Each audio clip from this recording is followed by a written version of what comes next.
Det centrale stød er et stød, hvor genstandene bevæger sig i samme rette linje, både lige før og efter stødet.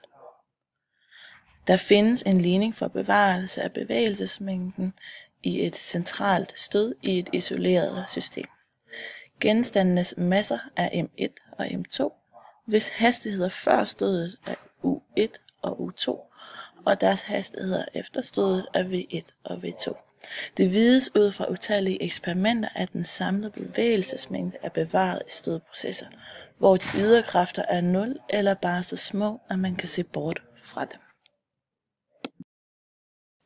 Hvis den kinetiske energi er bevaret under et stød mellem to legemer, kalder vi det for et elastisk stød.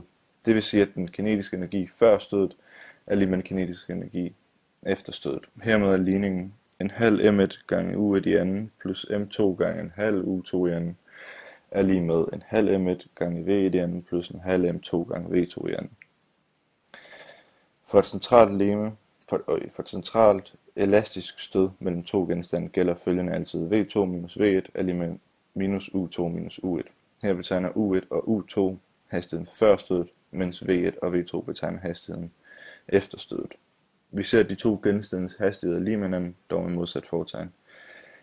Her ser vi et af legemernes hastighed efter stødet. v2 minus v1 er lige med minus u2 minus u1, og dermed får vi, at v2 er lige med minus u2 plus u1 plus v1. Et klassisk eksempel på elastisk stød er Newtons cradle, hvor at impulsen overføres gennem elastiske stød fra den ene kugle til den anden. Ja, så har vi uelastiske stød og fuldstændig uelastiske stød. Og i et uelastisk stød, så vil den kinetiske energi ikke være bevaret. Et eksempel på et uelastisk stød kan være to biler, der støder sammen, hvor der er en forskel i masserne. I sammenstødet vil den største bil skubbe den mindste bil væk, og der vil omdannes kinetisk energi til termisk energi, fordi bilerne vil blive trykket sammen. Modsat elastiske stød, hvor de to genstande vil stødes fra hinanden, vil de i et fuldstændig uelastisk stød følges ad. Ved disse stød er tabet af kinetisk energi størst. For et fuldstændig uelastisk stød ser bevarelsen af bevægelsesmængden ud sådan her, hvor vi har massen af den første bil gange dens hastighed inden stødet, plus massen af den anden bil gange dens hastighed inden stødet, og det er så lige med de to masser lagt sammen gange deres fælles hastighed.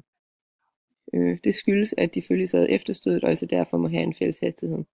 Og den hastighed kan vi så beregne sådan her, hvor vi har den ene masse gange dens hastighed inden stødet, plus den andens masse gange dens hastighed inden stødet over deres masser lagt sammen.